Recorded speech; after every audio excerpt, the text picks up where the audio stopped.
ஜானகி சந்தியா சீரியலில் இன்றைக்கி ஒரு அட்டகாசமான எபிசோட் வந்திருக்கு. வீடியோ பிடிச்சிருக்குண்ணா லைக் பண்ணிட்டு பார்த்து சப்போர்ட் பண்ணுங்கள் ஃப்ரெண்ட்ஸ். இந்த பக்கம் மாடியில் வந்து பயங்கரமாக வந்து ப்ராக்டிஸ் பண்ணிக்கிட்டு இருக்காங்க, விளாண்டுட்டு இருக்காங்க மாயாவும் தனாவும்.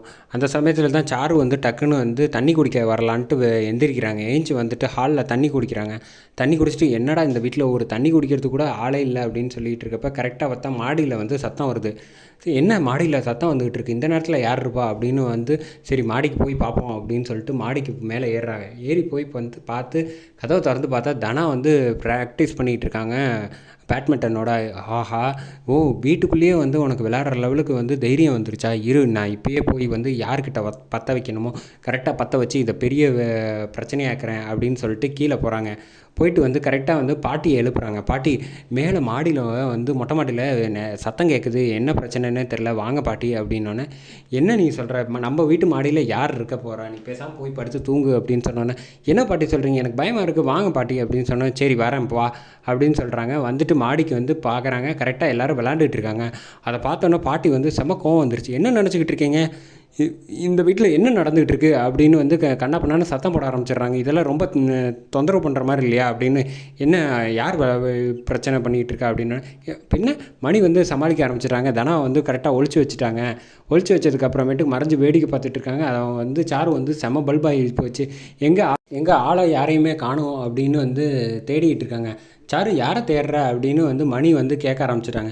அது ஒன்றும் இல்லை, என்ன நீங்கள் இங்கே பண்ணிக்கிட்டு இருக்கீங்க அப்படின்னு பாட்டி கேட்டோன்னே பின்ன வயசாகிடுச்சு இல்லையா, நல்லா சுறுசுறுப்பாக இருக்கணுங்கிறதுக்காக ஃபிட்டாக வந்து பழையபடி கேம் விளாண்டுட்டுருக்கேன். இதான் கேம் ட்ரெஸ் போட்டுக்கிட்டு நானும் வந்து மாயா அப்புறம் நம்ம பையன் கூட வந்து விளாண்டுக்கிட்டு இருக்கேன், உனக்கு என்ன பிரச்சனை அப்படின்னு சொன்னோன்னே என்ன மாப்பிள்ளை இவ்வளோ ராத்திரியில் விளாண்டுட்டு இருக்கீங்க அப்படின்னு.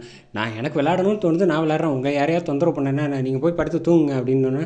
சரி அவர் என்னமோ பண்ணிட்டு போட்டோம், ஆளை காணுமேனு வந்து தேடுனா கடைசியில் வந்து நீங்கள் இந்த இல்லாத வேலையெல்லாம் பண்ணிகிட்டு இருக்கீங்களான்னு கேட்க, அதெல்லாம் உங்களுக்கு என்ன வந்துச்சு, நீ போய் கிளம்பி போய் படுத்து தூங்கு அப்படின்னு சொல்லி அனுப்பி விட்டுறாங்க. இந்த பக்கம் பாட்டி போனதுக்கப்புறமேட்டுக்கு கரெக்டாக வந்து சாருக்கிட்ட வந்து என்ன பல்பு வாங்கிட்ட போல் அப்படின்னு, யாரையோ தேடுறியே, யார் தனாவை தேடுறியா, நீ தேடினாலும் அவள் கிடைக்க மாட்டா, கிளம்பு காற்று வரட்டும் அப்படின்னு சொல்லி அனுப்பி விட்றாங்க.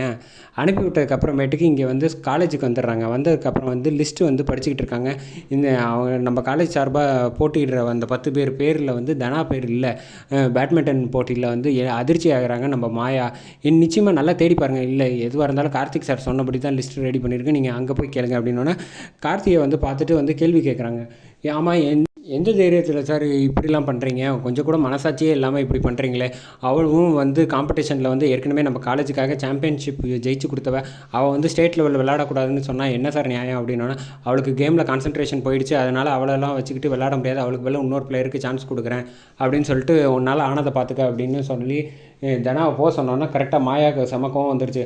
நீங்கள் இல்லைன்னா என்னால் வந்து அவளை விளையாட வைக்க முடியாதுன்னு நினச்சிக்கிட்டீங்களா, எப்படி அவள் பேரை சேர்த்து விளையாட வச்சு ஜெயிச்சுக்கு சாம்பியன்ஷிப் வாங்கி காட்டலாம், என் பேர் மாயா கிடையாதுன்னு சொல்லிட்டு கரெக்டாக வந்து தனாவை அழைச்சிட்டு வராங்க. அழைச்சிட்டு வந்தோன்னா வந்து தனாவை வந்து கன்வின்ஸ் பண்ணி கோச் மேலே கம்ப்ளைண்ட்டை கொடு, எதுவும் இருந்தாலும் பார்த்துக்கலாம் அப்படின்னு சொன்னால், ஐயோ அவர் மேலே அவர் என்ன தப்பு செஞ்சார், இப்போ விளையாட வைக்கக்கூடாதுன்னு சொல்கிறாரில்ல, அதனால் வந்து எதுவாக இருந்தாலும் நம்ம அவர்கிட்ட சொல்லுவோம் அப்படின்னு சொல்லிட்டு பிரின்ஸிபலை போய் பார்க்க ஆரம்பிச்சிட்டாங்க. பார்த்துட்டு வந்து என்ன விஷயமா வந்திருக்கீங்க அப்படின்னு. சார் தனா சார் பேட்மிண்டன் பிளேயர் சாம்பியன்ஷிப் ஜெயிச்சிருக்கல நம்ம கழிச்சுக்க, அதான் நல்ல பிளேயர் எனக்கே தெரியும் சார், இப்போ அவர் பேர் இல்லை சார், கார்த்திக் சார் விளையாடக்கூடாதுன்னு சொல்லிட்டாரு அப்படின்னு சொன்னால் என்ன சொல்கிறீங்க அப்படின்னு. அப்படிலாம் இருக்காது அப்படின்னோடனே அவர் என்ன சொன்னார், இல்லை இவளுக்கு வந்து டிஸ்டர்பன்ஸாக இருக்கா, அதனால் இவளுக்கு வேலை இன்னொரு பிளேயர் ஆட் பண்ணிட்டாரு சார், ஏற்கனவே சாம்பியன்ஷிப் ஜெயிச்சு கொடுத்தால, நிச்சயமாக இன்னொரு தடவை வாய்ப்பு கொடுத்தா அவன் வந்து பெர்ஃபார்மன்ஸ் நல்லா பண்ணுவான் சார், அதுக்கு நான் கேரண்டி அப்படின்னா.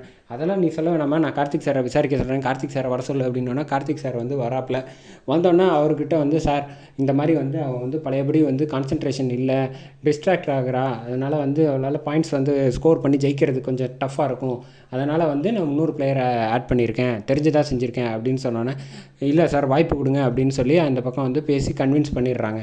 அதுக்கு அடுத்தது வீட்டில் வந்து பத்திரிக்கை வாசிக்கிறதுக்காக வந்து மொத்த பேரும் வந்து சாரு ஃபேமிலி எல்லோரும் வந்திருக்காங்க. மகாலிங்கம் வந்து ஒரு ஐடியா பண்ணி இந்த குடும்பத்தை அசிங்கப்படுத்தணுங்கிறதுக்காக ஒரு திட்டத்தோடு வந்திருக்காப்புல. கரெக்டாக வந்து பத்திரிக்கை எடுத்து ரகுராம் வந்து பேப்பரை வந்து படிக்கிறாங்க. படித்தோன்னே வந்து பார்த்தா அதில் வந்து சீனு பேர் பக்கத்தில் ரைஸ் மில் ஓனர்னு போட்டிருக்கு. என்ன சீனு பேர் ரைஸ் மில் ஓனர்னு போட்டிருக்கு அப்படின்னு சொன்னோன்னே, ஆமாம் மாப்பிள்ளை வேலை வெட்டி இல்லாமல் சும்மா இருக்கான்னு செய்ய முடியாதுல்ல, அதனால தான் நானே வந்து பேரை போட்டு வச்சுருக்கேன் அப்படின்னு சொன்னோன்னே ரகுராம் டக்குன்னு கோவப்பட்டு அடிக்க வர்ற மாதிரி காட்டுறாங்க நம்ம மகாலிங்கத்தை. அதோட வந்து பரபரப்பாக எபிசோட அட்டகாசமாக முடிச்சிருந்தாங்கன்னே சொல்லலாம்.